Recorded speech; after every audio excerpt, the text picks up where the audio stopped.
जय जगन्नाथ बंधुगण स्वागत करुच्ची मु देवदत्त साहू मोर यही चैनल मोटिवेशनल देवरे। तो बंधुगण चलतु आरंभ करवा आज वीडियो हाँ वीडियोटी को आरंभ करने पूर्व आपण मैंने जदि मो चैनल को नुआ आसी था तो लाइक शेयर करदे आउ मो वीडियो गुड़िक जदि आपण मानक टिके भी भल लगु थाए तो सब्सक्राइब करी पाखरे थिबा बेल आइकन को क्लिक करदे जहाँ द्वारा नुआ नुआ वीडियो आपण माने सर्वप्रथमे पाई परिबे। तो बंधुगण डेरी नक चलतु आरंभ करवा आज वीडियो। भाग्य को निंदा करुवा व्यक्ति एक कहानी निश्चय शुणु। थरे जड़े व्यक्ति ता जीवन में बहुत विरक्ति हो जाए। से कौन जीवन पाई बोली भावी निजको सब बड़े अभिशाप देउता। जीवन प्रत्येक समस्या मो सहित अच्छी, प्रत्येक दुख मत घेरी रही। दिने से यहीपरि बसी निजको अभिशाप देउता। मोर भाग्य कौन, मोर जीवन कौन। तापर हठात एक बाज पक्षी आसी गछरे बसी तार शिकार को धरी थाए एवं ठीक से ताहार शिकार खाइबा आरंभ करे। जेते बेले असुविधाजनक व्यक्ति सही बाज पक्षी को देखे सेते बेले से मने मने कहिबाकु लागे, आहा कि जीवन बाज पक्षीर कि मजा जीवन बिताउछि। ना तार खाद्यर चिंता, ना पीबार चिंता, ना पिंधिबार चिंता, आउ ना परिवार चिंता। केवल शिकार करुछि आउ खोला आकाश रे एठाकु सेठाकु उड़ी बुलुछि। दिन सारा आकाश रे घूरी बुलुछि। एहा हेउछि वास्तव जीवन। जीवन तो से जीउछि एवं तापरे से आकाश आड़को चाही उच्च स्वर रे पाटी करी कहे जे मु मध्य बाजपक्षी हो जाते कि। तापरे मु मध्य कौनसी दुख अनुभव करती नहीं, मोर मध्य कौनसी असुविधा हुअंता नहीं। सते मु मध्य बाजपक्षी हो जाते कि। जेते बेले से 2 ରୁ 3 थर जोर रे पाटी करे जे मु मध्य एक बाजपक्षी हेबाकु चाहे, तापरे मु मध्य कौनसी जंत्रणा अनुभव करती नहीं, मोर मध्य कौनसी असुविधा हुअंता नहीं। तापरे हठात आकाश रे बिजुली मारिबा आरंभ कला एवं आकाश रे एक स्वर शुणागला, तुमे मनीष कि। आमे सत्य शुणुचु कि तुमे आम द्वारा दिया जाइथिबा जीवन रे असुविधारे पड़िच एवं तुमे एक बाजपक्षी हेबाकु चाहुच। एही व्यक्ति आकाश रू एही स्वर शुणी आश्चर्य हो जाए। आकाश आड़क चाही से कहे जे हाँ मु मो जीवन रे बहुत विरक्त, कारण प्रत्येक समस्या केवल मो सहित अच्छी, प्रत्येक दुख केवल मोर अटे, प्रत्येक कष्ट मो सहित अच्छी। तेणु पुनर्बार आकाश रू एक स्वर आसे, हे मनीष पुणी थरे भाव, आमे आपण को बहुत सुंदर जीवन देइछु, किंतु तथापि आपण चाहती जे आमे आपण को बाजपक्षी करदेबू। ताहाले आमे आपण को बाजपक्षी बनई देबू, किंतु थरे आमे आपण को बाजपक्षी परिणत कर सारिबा परे आमे आउ केबे बाजपक्षी मनीष को रूपांतर करिबु नाही। तेणु एही व्यक्ति तुरंत उत्तर दिए जे मु भल निष्पत्ति नेइछि जे मु बाजपक्षी हेबाकु चाहुछि एवं थरे मु बाजपक्षी हेबा परे मु आउ कहिबि नाही जे मु मनीष हेबाकु चाहुछि बोली। तापरे ऊपर को एक स्वर आसे जेपरी तुमर इच्छा एवं सही व्यक्ति बाजपक्षी हो जाए। व्यक्ति बाजपक्षी हेबा मात्रे से खोला आकाश उड़ीबा आरंभ करे। बेले बेले उड़ी एठाकु जाए, बेले बेले से सेठाकु मध्य उड़ी जाए एवं चिंता करे जीवन कौन। यह हेउची प्रकृत जीवन। चिंता नहीं, असुविधा नहीं, दुख नहीं। से दिन सारा आकाश रे बुले, 2-3 मिनिट पाई ताहार डेणा को हलाए, यहाँ पर डेणा मारिबा बंद कर दिए एवं दीर्घ समय पर्यंत आकाश रे भासमान रही थाए। सही बळी जेतेबेले पवन रे भासुथिबा बेले संध्या समय पाखे आसे, से भावे जे मोर रहिबा पई मध्य स्थान हेबा उचित, मोर एक घर हेबा उचित जेउठारे मु राति रे विश्राम करि परिबी। तेणु से भावे जे से छोट छोट काठी संग्रह करी गछ उपरे निज बसा निर्माण आरंभ करे। से गोटे पर गोटे छोट काठी संग्रह करी निज पई एक सुंदर बसा प्रस्तुत करे एवं से राति रे सोई थाए ଏବଂ ଭାବେ ସକାଳେ ଉଠିବା ପରେ ମୁଁ ଶିକାର କରିବାକୁ ଯିବି ଏବଂ ସକାଳେ ଉଠିବା ପରେ ମୁଁ ପୁଣି ମଜା କରିବି। ଖୋଲା ଆକାଶରେ ଉଡ଼ିବି। ସକାଳ ହେବା ମାତ୍ରେ ସେ ଶିକାର ଖୋଜିବାକୁ ବାହାରିଲା। ଆକାଶରେ ଉଡ଼ିବା ଜାରି ରଖିଲା। ସେ ଉପରକୁ ଚାହିଁ ଦେଖେ ଯେ ସେ ଭୂମିରେ କୌଣସି ଶିକାର ଅଛି କି ନାହିଁ। ତେଣୁ ମୁଁ ତୁରନ୍ତ ଯାଇ ଏହାକୁ ଧରି ସେଠାରେ ଖାଇବି। କିନ୍ତୁ ସେ କୌଣସି ଶିକାର ଦେଖେ ନାହିଁ। ଅନେକ ସମୟ ଅତିବାହିତ ହୁଏ। ସେ କ୍ରମାଗତ ଭାବରେ ଉପରକୁ ଶିକାର ଖୋଜେ କିନ୍ତୁ ପାଏ ନାହିଁ। ତାପରେ ପାଖରେ ଏକ ଜଙ୍ଗଲ ଥାଏ। ସେ ସେହି ଜଙ୍ଗଲକୁ ଯାଏ। ଭାବେ ମୁଁ ହୁଏତ ସେଠାରେ କିଛି ଭଲ ଶିକାର ପାଇପାରେ। ସେ ଜଙ୍ଗଲ ଭିତରକୁ ଯାଇ ଶିକାର ଖୋଜେ କିନ୍ତୁ ସେଠାରେ କୌଣସି ଶିକାର ମଧ୍ୟ ପାଇଲା ନାହିଁ। ଯେତେବେଳେ ସନ୍ଧ୍ୟା ସମୟ ପାଖେଇ ଆସେ ସେ ହତାଶ ହୋଇ ନିଜ ବସାକୁ ଫେରେ। ସେତେବେଳେ ସେ ରାସ୍ତାରେ ଥକି ଯାଇ ଏକ ଗଛ ଉପରେ ବସିଥାଏ। ଯେତେବେଳେ ସେ ସେହି ଗଛର ଉପରେ ବସେ ସେତେବେଳେ ତା ଆଖି ଏକ ଅସୁସ୍ଥ ପକ୍ଷୀ ଉପରେ ପଡ଼େ ଯାହା ଆହତ ଅବସ୍ଥାରେ ଥାଏ। ସଙ୍ଗେ ସଙ୍ଗେ ଯାଇ ତାକୁ ଧରି ପକାଏ। ସେ ଏହାର ଡେଣା ବାହାର କରି ଅଲଗା କରି ଖାଏ। ସେହି ପକ୍ଷୀକୁ ଖାଇବା ପରେ ନିଜ ବସା ଆଡ଼କୁ ଯାଏ ଏବଂ ରାସ୍ତାରେ ଭାବେ ଯେ ଯାହା ହେଉ ଏକ ଅସୁସ୍ଥ ପକ୍ଷୀ ହୋଇଥିଲେ ମଧ୍ୟ ଏହାକୁ ଖାଇବାକୁ ପାଇଲି।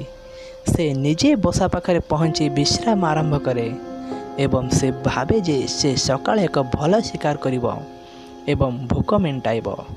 ସକାଳର ଆଲୋକ ଆସିବା ମାତ୍ରେ ବାହାରକୁ ଆସେ। ତାର ଶିକାରର ସନ୍ଧାନରେ ଆକାଶରେ ଉଡ଼ିବା ଜାରି ରଖେ କିନ୍ତୁ ଆଜି ପୁଣି କୌଣସି ଶିକାର ହୁଏ ନାହିଁ। ଅନେକ ସମୟ ଅତିବାହିତ ହୁଏ। ଏହାର ତୀକ୍ଷ୍ଣ ଆଖିରେ ଉଚ୍ଚତାକୁ ଯାଇ ଶିକାର ଖୋଜିବା ପାଇଁ ଚେଷ୍ଟା କରେ କିନ୍ତୁ କୌଣସି ଶିକାରକୁ ଦେଖେ ନାହିଁ। ତାପରେ ସେ ଜଙ୍ଗଲ ଆଡ଼କୁ ଯାଏ କିନ୍ତୁ ସେଠାରେ କୌଣସି ଶିକାର ପାଏ ନାହିଁ। ସେହିଭଳି ଦିନରେ ଉଡ଼ିବା ପରେ ସାରା ଦିନ ଉଡ଼ିବା ପରେ ଯେତେବେଳେ ସନ୍ଧ୍ୟା ପାଖେଇ ଆସେ ସେ ନିରାଶ ହୋଇ ଫେରିବା ଆରମ୍ଭ କରେ। ରାସ୍ତାରେ ଏକ ଗଛ ଉପରେ ବସିଥାଏ। ସେ ଭାବେ ବୋଧେ ହୁଏ ଆଜି କିଛି ଅସୁସ୍ଥ ପକ୍ଷୀ ମୋତେ ପୁଣି ଅପେକ୍ଷା କରିଥିବେ କିନ୍ତୁ ପ୍ରତ୍ୟେକ ଥର କ'ଣ ଭାଗ୍ୟର ଅସୁସ୍ଥ ପକ୍ଷୀ ମିଳିବ?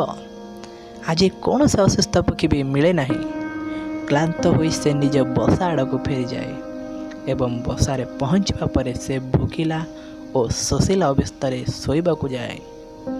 ଭାବେ ସେ ଆସନ୍ତାକାଲି ସକାଳେ ଏକ ବଡ଼ ଶିକାର କରିବ ଏବଂ ଆଜିର ଭୋକ ମେଣ୍ଟାଇବ। ସେ ରାତିରେ ନିଜ ବସା ଭିତରେ ଶୋଇଥାଏ। ଏହି ସମୟରେ ଏକ ଭୟଙ୍କର ଝଡ଼ ଆସେ। ଏହି ଝଡ଼ର ପବନ ଏତେ ଶକ୍ତିଶାଳୀ ଯେ ଏହା ତାର ବସାକୁ ଉଡ଼ାଇ ଏକ ସ୍ଥାନରେ ଫୋପାଡ଼ି ଦିଏ ଏବଂ ପରେ ଅନ୍ୟ ଏକ ସ୍ଥାନରେ ଅନ୍ୟତ୍ର ଫୋପାଡ଼ି ଦିଏ। ତେଣୁ ସେ ସେଇଠି ହିଁ ପଡ଼େ। ଏହା ତଳେ ଏକ କଣ୍ଟା କାଠ ଥାଏ ଯାହା ଏହାର ପଞ୍ଜାରେ ଲାଗିଯାଇଥାଏ ଏବଂ ଏହାକୁ ଖରାପ ଭାବରେ ଆଘାତ କରିଥାଏ। ଝଡ଼ ବନ୍ଦ ହେବା ପରେ ବର୍ଷା ଆରମ୍ଭ ହୋଇଯାଏ। ଏହା ପ୍ରବଳ ବର୍ଷା ଜାରି ରଖିଥାଏ କିନ୍ତୁ କୌଣସି ପ୍ରକାରରେ ସେ ଗଛ ମୂଳରେ ଲୁଚି ରହିଥାଏ। ସେ ବହୁତ କଷ୍ଟରେ ରାତି ବିତାଇଥାଏ। ଯେତେବେଳେ ସକାଳ ଆସେ ବର୍ଷା ବନ୍ଦ ହୋଇଯାଏ। ବର୍ଷା ବନ୍ଦ ହେବା ମାତ୍ରେ ଚାରିଆଡ଼େ ଖୁସି ମିଳିଥାଏ। ଚାରିଆଡ଼େ ସବୁଜତା ଦେଖାଯାଏ। ନଦୀ ଓ ଝରଣା ଦ୍ରୁତ ଗତିରେ ପ୍ରବାହିତ ହୁଏ। ସବୁ କିଛି ପୂର୍ବ ପରି ହୋଇଯାଏ କିନ୍ତୁ ଏହି ବାଜପକ୍ଷୀଟି ପୂର୍ବ ପରି ସମାନ ନଥାଏ। ଏହାର ଗୋଡ଼ରେ ବହୁତ ବଡ଼ ଆଘାତ ଲାଗିଥାଏ। ତାର କାଠରେ ଲାଗିଥିବା କଣ୍ଟା ହେତୁ ତା ପଞ୍ଜା ଗୁଡ଼ିକ ଖରାପ ହୋଇଯାଇଥାଏ। ଏବଂ ମୁଁ ଏଠାରେ କହିବାକୁ ଚାହେଁ ଯେ ଶିକାର ଧରିବା ପାଇଁ ଏକ ବାଜପକ୍ଷୀର ପଞ୍ଜା ଗୁଡ଼ିକ ଗୁରୁତ୍ୱପୂର୍ଣ୍ଣ କାରଣ ବାଜପକ୍ଷୀ ତାର ଶିକାରକୁ ପଞ୍ଜାରେ ହିଁ ଧାରଣ କରିଥାଏ। ତାପରେ ନିଜର ଥଣ୍ଟରେ ଖୁଣ୍ଟି ଖୁଣ୍ଟି କରି ଖାଏ କିନ୍ତୁ ବର୍ତ୍ତମାନ ଏହି ବାଜପକ୍ଷୀର ପଞ୍ଜା ବହୁତ ଆଘାତ ହୋଇଯାଇଥାଏ ଏବଂ ସେ ଗତ 2 ଦିନ ପାଇଁ ଭୋକିଲା ଥାଏ। ଶିକାର ଖୋଜୁଥିବା ବେଳେ ସେ ଟିକିଏ ଚିନ୍ତା କରେ ଯେ ବୋଧହୁଏ ଏକ ଅସୁସ୍ଥ ପକ୍ଷୀକୁ ପୁଣି ଥରେ ପାଇବ କିନ୍ତୁ ବାରମ୍ବାର ଏକ ଅସୁସ୍ଥ ପକ୍ଷୀକୁ କେଉଁଠାରୁ ବା ପାଇବ? କିଛି ସମୟ ପାଇଁ ଉଡ଼ିଯାଏ କିନ୍ତୁ ଭୋକ ଏବଂ ଯନ୍ତ୍ରଣା ହେତୁ ଥକିଯାଏ ଏବଂ ଏକ ଗଛ ଉପରେ ବସିଯାଏ। ସେ ଆସି ଗଛ ଉପରେ ବସିଥାଏ କିନ୍ତୁ ସେ ଜାଣିନଥାଏ ଯେ ଏଠାରେ ତାକୁ ଆଉ ଏକ ବିପଦ ଅପେକ୍ଷା କରିଛି ଏବଂ ବିପଦଟି ହେଲା 8-10 କାଉର ଏକ ଦଳ ଏକତ୍ରିତ ହୋଇ ଏହାକୁ ହଇରାଣ କରିବା ଆରମ୍ଭ କରନ୍ତି। ସେମାନେ ଏହା ଉପରେ ଆସି ଏହାକୁ କ୍ଷତ କରିବା ଆରମ୍ଭ କରନ୍ତି। ସେମାନେ ମଧ୍ୟ ଜାଣିବାକୁ ପାଆନ୍ତି ଯେ ଏହି ବାଜପକ୍ଷୀର କ୍ଷତ ବିକ୍ଷତ ଏବଂ କ୍ଷୁଧା ଯୋଗୁଁ ଦୁର୍ବଳ। ଏହି ବାଜପକ୍ଷୀ ସେମାନଙ୍କୁ ଉଡ଼ାଇବା ପାଇଁ ଟିକିଏ ଉଡ଼ିଯାଏ ଏବଂ ତାପରେ ବସିଥାଏ। ସେ ଏଥିରୁ ମୁକ୍ତି ପାଇବାକୁ ଚେଷ୍ଟା କରେ, କିନ୍ତୁ ତାପରେ ସେମାନେ ତା ପଛେ ପଛେ ପୁଣି ଆସନ୍ତି। ଟିକିଏ ଦୂର ଯାଏ, କିନ୍ତୁ ସେମାନେ ତାକୁ ଛାଡ଼ନ୍ତି ନାହିଁ ଏବଂ ବାରମ୍ବାର ତା ନିକଟକୁ ଆସି ତାକୁ ହଇରାଣ କରନ୍ତି। କାଉମାନେ ପ୍ରାୟତଃ ବାଜପକ୍ଷୀକୁ ଏମିତି ହିଁ କରନ୍ତି, କିନ୍ତୁ ତାପରେ ବାଜପକ୍ଷୀ ମଧ୍ୟ ସେମାନଙ୍କ ସହିତ ଖେଳେ ଖେଳେ। ଯେତେବେଳେ ଏକ ଦଳ ପକ୍ଷୀ ଏକ ବାଜପକ୍ଷୀକୁ ହଇରାଣ କରନ୍ତି ଏବଂ ତାକୁ ଛାଡ଼ନ୍ତି ନାହିଁ, ସେତେବେଳେ ବାଜପକ୍ଷୀ ସିଧା ଆକାଶରେ ଉଡ଼ିବା ଆରମ୍ଭ କରେ। ସେ ଶୀଘ୍ର ଉପରକୁ ଉଡ଼ିବା ଆରମ୍ଭ କରେ। କାଉମାନେ ମଧ୍ୟ ତାକୁ ଅନୁସରଣ କରନ୍ତି, କିନ୍ତୁ କିଛି ସମୟ ପରେ କାଉମାନେ ଏତେ ଉଚ୍ଚତାରେ ପହଞ୍ଚନ୍ତି ଯେଉଁଠାରେ ସେମାନେ ଉପଯୁକ୍ତ ଅମ୍ଳଜାନ ପାଇପାରନ୍ତି ନାହିଁ। ସେମାନେ ଶ୍ୱାସରୁଦ୍ଧ ହେବାକୁ ଲାଗନ୍ତି। ତାଙ୍କର ନିଶ୍ୱାସ ବନ୍ଦ ହେବା ଆରମ୍ଭ କରେ। ତାପରେ ଆମେ ସେଠାକୁ ଉପରକୁ ଯାଇପାରନ୍ତି ନାହିଁ। କିନ୍ତୁ ବାଜପକ୍ଷୀ ମେଘ ଉପରେ ମଧ୍ୟ ଉଡ଼ିପାରେ, ସେଥିପାଇଁ ସେ ଉପର ମହଲାକୁ ଯାଏ। କିନ୍ତୁ କାଉମାନେ ସେଠାରୁ ଉପରକୁ ଯିବାକୁ ଅସମର୍ଥ ଏବଂ ସେମାନେ ତଳକୁ ଆସିବା ଆରମ୍ଭ କରନ୍ତି। ତେଣୁ ଏହି ଉପାୟରେ ବାଜପକ୍ଷୀ ସେମାନଙ୍କଠାରୁ ମୁକ୍ତି ପାଏ। କିନ୍ତୁ ବାଜପକ୍ଷୀ ପାଖରେ ଯଥେଷ୍ଟ ଉଚ୍ଚରେ ଉଡ଼ିବା ପାଇଁ ପର୍ଯ୍ୟାପ୍ତ ଶକ୍ତି ନଥିଲା, କାରଣ ସେ ଭୋକିଲା ଥିଲା ଏବଂ ଆହତ ମଧ୍ୟ ହୋଇଥିଲା। ତେଣୁ ଉଡ଼ି ଟିକେ ଦୂରରେ ବସେ ଏବଂ ବେଳେବେଳେ କାଉମାନେ ପୁଣି ଆସି ଏହାକୁ ଅସୁବିଧାରେ ପକାଇ ଆରମ୍ଭ କରନ୍ତି। ସେହିଭଳି ଗୋଟିଏ ଦିନ ଭୋକିଲା ଏବଂ ଆହତ ଅବସ୍ଥାରେ ବିତିଯାଏ। ଦ୍ୱିତୀୟ ଦିନ ବିତିଯାଏ, ତୃତୀୟ ଦିନ ମଧ୍ୟ ବିତିଯାଏ, କିନ୍ତୁ ଏହି ବାଜପକ୍ଷୀର ଅବସ୍ଥାରେ କୌଣସି ଉନ୍ନତି ହୋଇନଥାଏ। ସେ ଦିନକୁ ଦିନ ଖରାପ ହେବାକୁ ଲାଗିଥାଏ। ଚତୁର୍ଥ ଦିନ ଯେବେ ଆସିଲା, ତାର କୌଣସି ଶକ୍ତି ରହିଲା ନାହିଁ ଏବଂ ଯେତେବେଳେ ଏହାର ଶରୀର ତ୍ୟାଗ କରିବା ଆରମ୍ଭ ହେବାକୁ ଆସିଲା, ସେ କୌଣସି ପ୍ରକାର ନିକଟସ୍ଥ ଏକ ମାନବ ଡାକ୍ତରଖାନାକୁ ଉଡ଼ିଗଲା। ସେ ଆସି ଗୋଟିଏ ଛାତରେ ବସି ସେଠାକୁ ଆସୁଥିବା ଏବଂ ଯାଉଥିବା ରୋଗୀମାନଙ୍କୁ ଦେଖେ ଏବଂ ନିଜକୁ କହେ ଯେ ଯଦି ମୁଁ ଆଜି ମଣିଷ ହୋଇଥାନ୍ତି, ତେବେ ଡାକ୍ତରଖାନାରୁ ଛୋଟ ମୋଟ ଏପରି କିଛି ଚିକିତ୍ସା ପାଇଥାନ୍ତି କିମ୍ବା କାହାକୁ ମୁଁ ଭୋକିଲା ଅଛି ବୋଲି କହିପାରିଥାନ୍ତି। ମୁଁ ଦୁଃଖରେ ଅଛି, ସମସ୍ୟାରେ ଅଛି ବୋଲି କହିପାରିଥାନ୍ତି। କିନ୍ତୁ ଆଜି ମୁଁ ଏପରି ଏକ ସ୍ୱରହୀନ ପକ୍ଷୀ ଯେ କାହାକୁ କିଛି କହିପାରିବି ନାହିଁ, ମୋର ଦୁଃଖ କାହାକୁ କହିପାରୁନାହିଁ, କାହାଠାରୁ ସାହାଯ୍ୟ ମାଗିପାରୁନାହିଁ। ଏହା ଭାବି ସେହି ଛାତ ଉପରୁ ପ୍ରାଣତ୍ୟାଗ କରେ। ସେ ନିଜ ଜୀବନକୁ ବଳିଦାନ ଦେଇଥାଏ, କିନ୍ତୁ ସେ ଆମକୁ ଶିକ୍ଷା ଦିଏ ଯେ ତୁମେ ଯେମିତି ବି ଅଛ ସେଥିରେ ଖୁସି ହୁଅ ଏବଂ ସେଥିରେ ହିଁ ଭଲ କରିବାକୁ ଚେଷ୍ଟା ଜାରି ରଖ।